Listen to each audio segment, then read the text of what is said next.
Welcome to House of Horns. My name is Victor Corona, aka Victor Producer, and Gilbert. The Rams pull out a comeback win. They beat the Seahawks 17-16. Just give me your first couple of takeaways from this game. Yeah, well, first of all, congrats to you again. You're married now, Yep. Vic and Megan. Congrats to you too. So you got the ring. Yes, So started the week with a big win for you on Friday in Oklahoma. yes. Now here a couple of days later, the Seahawks lose to the Rams. Jason Myers, who was actually pretty clutch early in the game, just drilling 50-yarders, came down to one more 55-yard field goal, and he missed it short. I want to say to the right. It didn't go through. I thought it went in, and I couldn't really tell. And then they showed the replay where the official was like, "Yeah, no, that's pretty short there." So the Rams survive. There's a lot of bad in the game. Obviously, Cooper Cup being the big note there, but to win that at home against a rival, to snap a 3-game losing streak was big. And you have postseason hope still alive, Victor. Yeah. And before I let you take it away, credit to you. You said Sean McVay owns Pete Carroll, and they're gonna sweep the series. You called it. Kudos to you. Yeah, and I mean now the Rams are 4-6. Let's start off with some positives. There were some negatives here, Gilbert. So let's start off with some positives. After the Cooper Cup injury, ankle injury around the second quarter, I thought this team got their offense going. Um, I it just felt like they were trying to integrate both Puka and Cooper, and they were still struggling coming off this bye, and you could tell you start off the game with a three and out, and you have to punt the ball, and then the Seahawks go right, get the ball, and they just go right down the field and score. And so you're thinking, okay, here we go again with this Rams offense. But credit to Sean McVay. He was able to kind of change things around once Cooper Cup went down, and then you saw Trammell was more involved. You saw some of the other guys get more involved, and I think that's what this offense needed. It's still only 17 points, Gilbert. I know there's a bunch of questionable calls, and I know there's going to be a lot of criticism, but at this point, a win is a win, as they say, Gilbert. Yeah, no, that's spot on. A win is a win, and it's such a weird scenario where the Rams have played better offensively without Cooper Cup, and you kind of saying that they're trying to get both guys involved, Puka and Cooper, and maybe there's a lot of overthinking. It's a little kind of like these are things that you try to build on, early in the season or even in training camp, and Cooper Cup wasn't around for that, and I don't know if the Rams would have guessed this kind of sensational rookie season for Puka Nacua, but all this wasn't a factor, in the offseason, in training camp, in the early part of the season. So that could be something there where it's just not really clicking, or maybe we're overthinking. It was just the Rams just say, you know what, enough is enough. Stafford looked a little healthier. I know he wasn't the And he best. took a big hit, Gilbert. Yeah, was that the one that went to an intercept? It was an interception, right? No, was it? I'm trying to I want to remember. say was it either Rick Woolen or Yes, it Witherspoon. was an intercept. It And was he an got hit, and I saw that, I'm Yes. like, "Oh, man, you don't wanna see that," but for the most part, he was okay. It wasn't like a spectacular game, but, like you mentioned, Austin Trammell, I think Austin is his first name, just getting involved, the Puka Nacua finally doing something after maybe to 3 to add quiet games, well.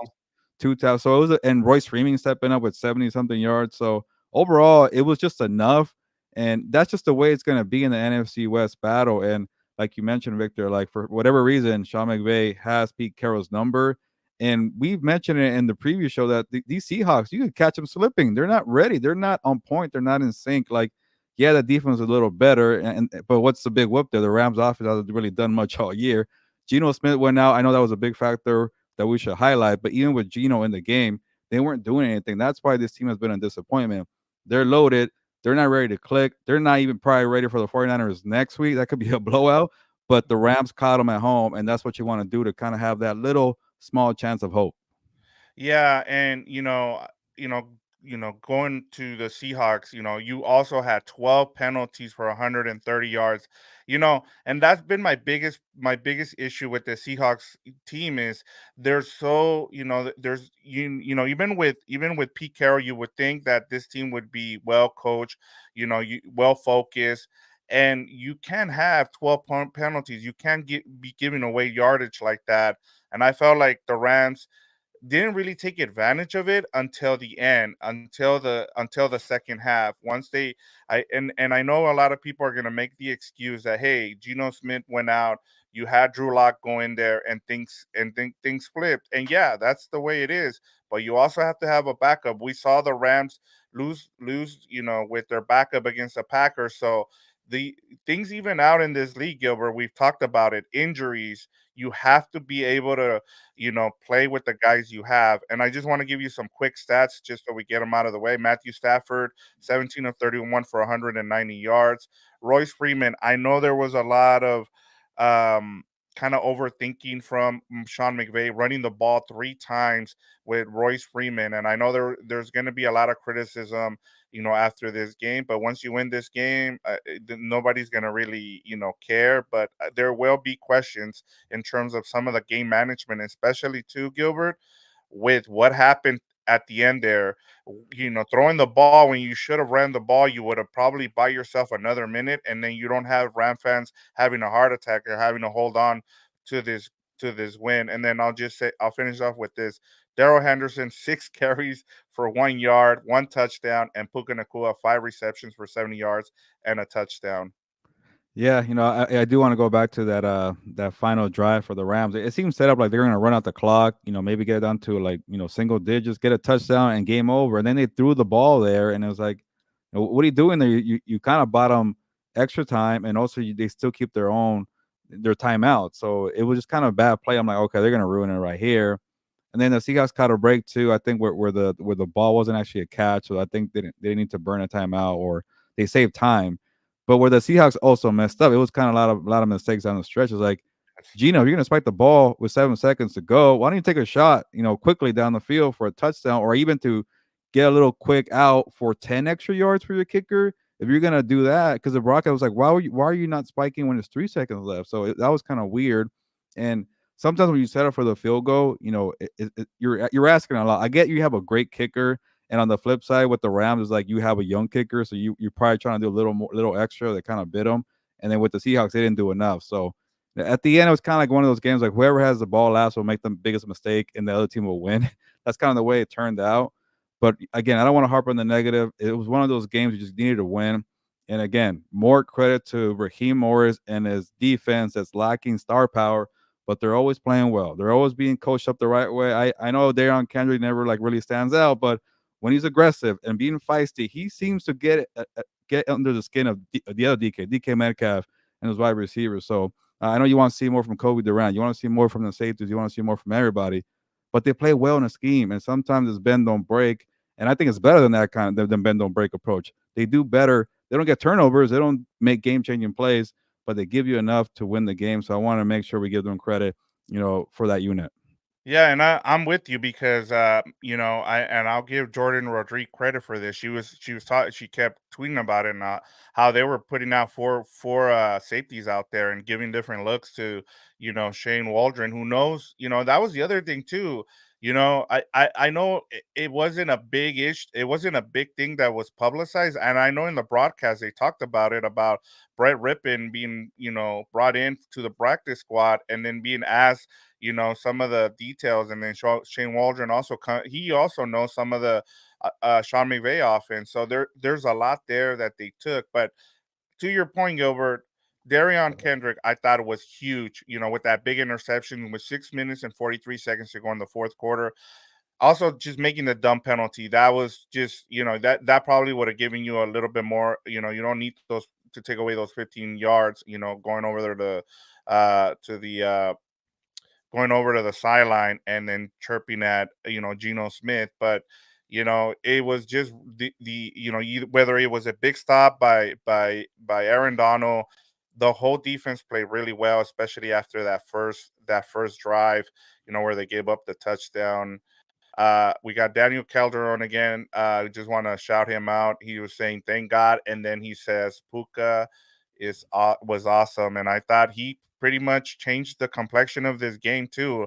I know a lot of people are going to point out to the Geno Smith injury, but I thought once they decided that, hey, we're going to run this offense through Puka, and I think that's what's been missing. I know a lot of people are going to be like, well, what about Cooper Cup? But the best we've seen from this offense, Gilbert, has been when you feature Puka Nacua, and I think Sean McVay might need to start looking his way more. Yeah, they got to figure that out, yeah, and hopefully Cooper Cup's okay. I think Sean McVay's talking to the media currently right now, and it's an ankle injury. We don't know if it's the same ankle that he's been dealing with, but you got to figure out a way to get both of them involved. And you still have a bunch of issues offensively, and Kyron Williams should come back next week. But that's the big thing about a win is a win, because now you're in 4-6, and maybe if Kyron comes back healthy, you're kind of back to where you were before the injury of Kyron Williams, which was a better offense. Like let's keep it real. Like this offense has been pretty bad since he left. And when you have Cooper Cup going with Puka Nacua, that makes you better. They just haven't really figured that out. But it was such a vital win just to be in the mix. I don't know if they're gonna go far, Vic. Like they still scream like an 8-9 team to me, maybe 7-10.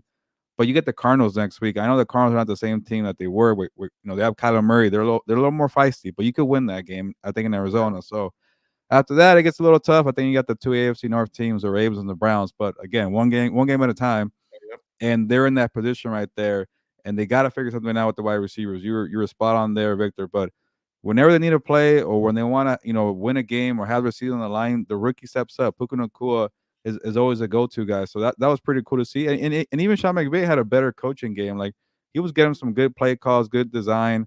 It's still very clunky, not at the best that we've known Sean McVay for the last few years, but it was a good performance overall.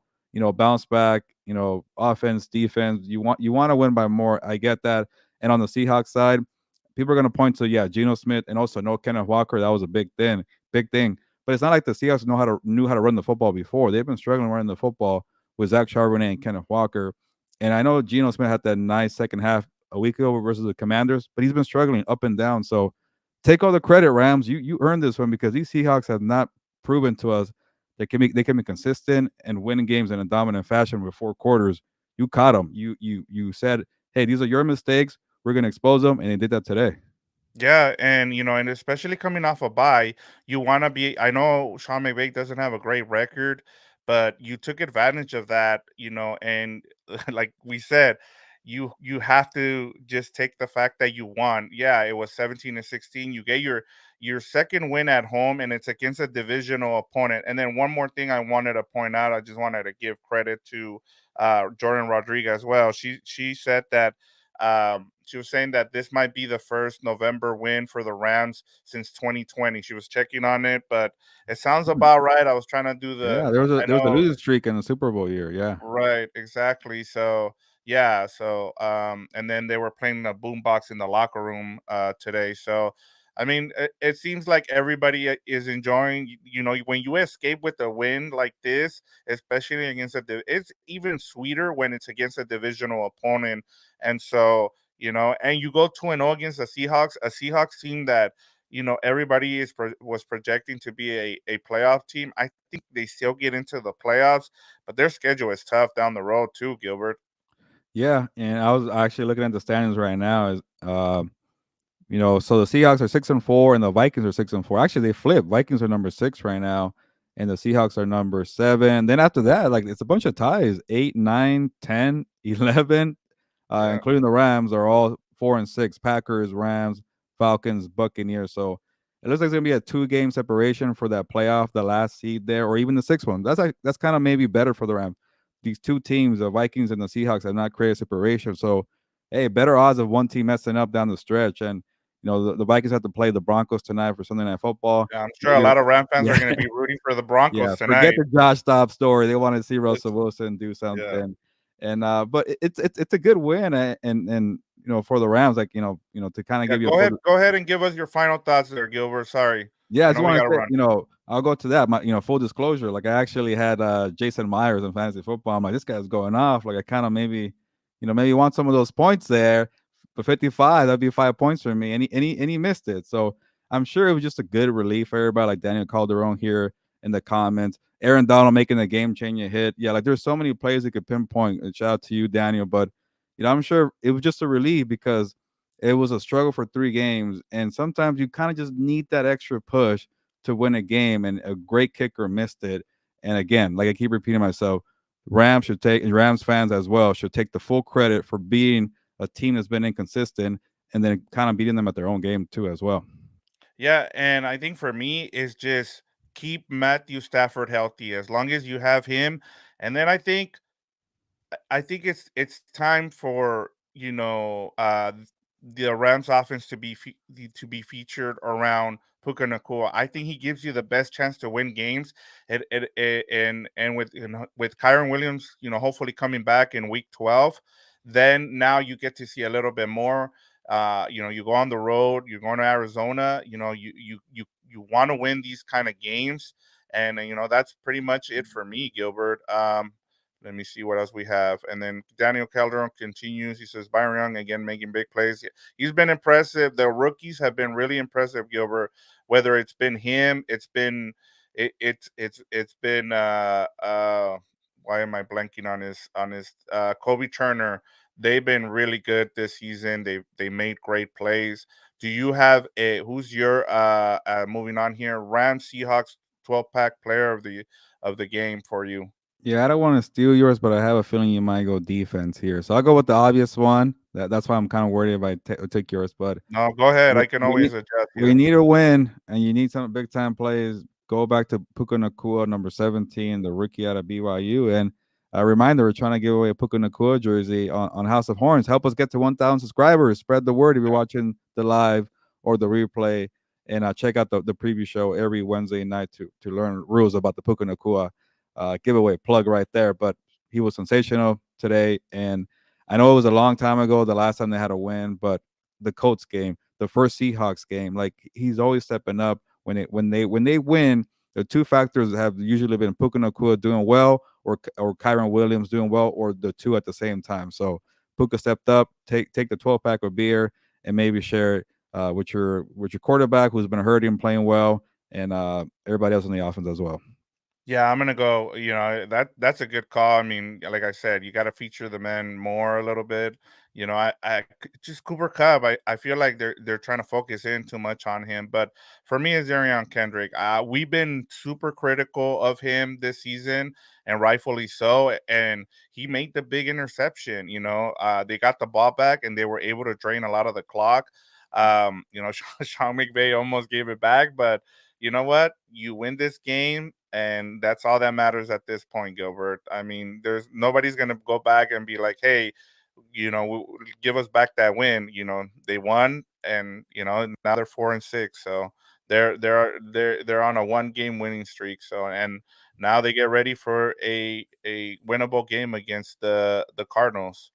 Yeah, handle business against the Cardinals. Maybe the 49ers do you a favor against the Seahawks on Thanksgiving, and suddenly it's one game out of the playoffs. So, but we'll discuss that for this week's preview. But I am ready, Vic, if you are. Yeah, please. Let's go ahead. That's all I have for you. Close us out. Uh, the Rams get a big victory, 17-16 over the Seahawks. Yeah, and one more time, Vic. Congrats to you and Megan, Thank just you. married recently, and shout out to House of Horns, a much needed victory to feel nice in Week 11 of the NFL after a lengthy 3-game losing streak in between of a bye week. So I'm sure it was a long time coming. So enjoy it, listening to viewers of House of Horns. But on that note, nos vamos, pues, vámonos.